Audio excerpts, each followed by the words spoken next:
The How of Fife is home to many beautiful small communities. But beneath the surface is a growing health risk.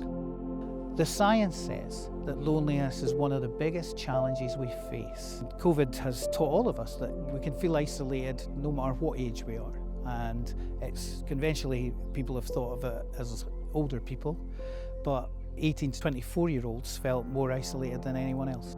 And actually, there's very little places for people to meet and kind of socialise anymore.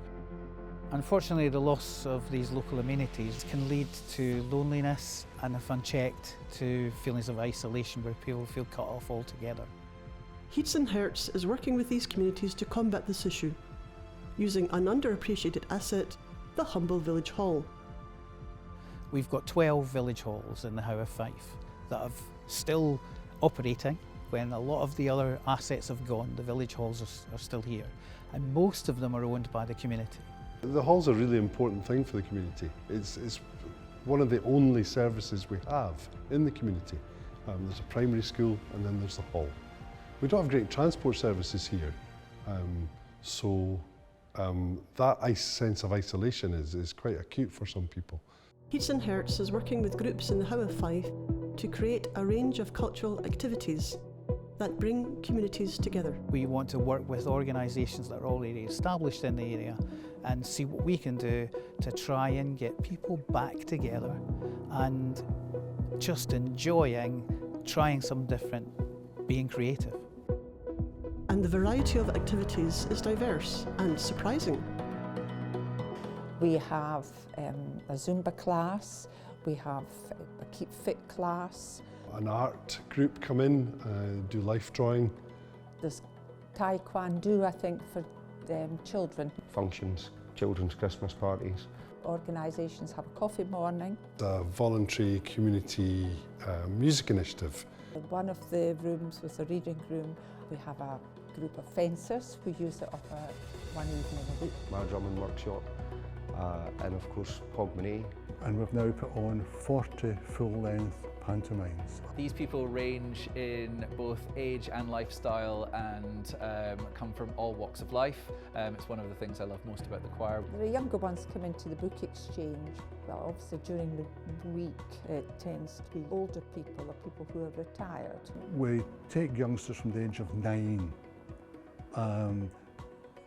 Oldest in the cast, at the moment, that's probably me, I think. Singing is a wonderful experience and making music together is a wonderful experience. It has health benefits, it has mental health benefits, and it's just a joyous thing to be able to do. It brings people together from all walks of life, and we have a great amount of fun every Monday evening. Being involved in the arts and being involved creatively, there is no doubt in my mind, can help people. We're fortunate we have had a number of people with quite severe mental health issues who've been part of the group, who have found it totally invaluable to their day-to-day living. People get a lot of fun from the group, see a lot of smiles, and a different way of concentrating. I mean, I've found with work I've done with people that have maybe had a stroke, it really helps with brain rewiring and concentration. And the difference maybe 3 or 4 months of drumming makes is remarkable to their motor control.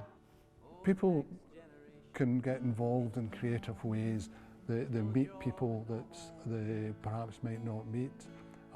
They're able to demonstrate skills that perhaps they didn't actually know they had. And I think all these elements can contribute to someone's well-being.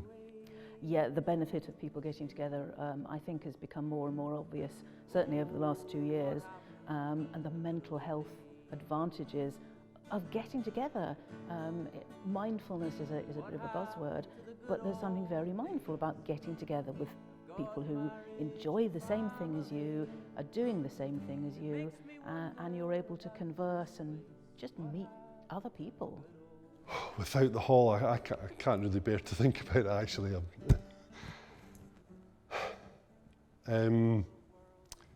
Well, we wouldn't be able to have this amazing music. All of the things that I've talked about wouldn't happen. People need to use their village halls. I think it's important for them and the community that they use the village halls, and if they don't, well, they'll lose them. The good news is communities are resilient and we're beginning to see green shoots, things are beginning to happen, but they still need a hand, and that is really why Heeds and Hearts are there. We want to work with organisations that are already established in the area and see what we can do to try and get people back together and just enjoying trying something different. Our vision is an annual programme of cultural events, art installations and community gatherings, which help build community life and reinforce village halls as important creative spaces to unite communities by uniting Heeds and Hearts.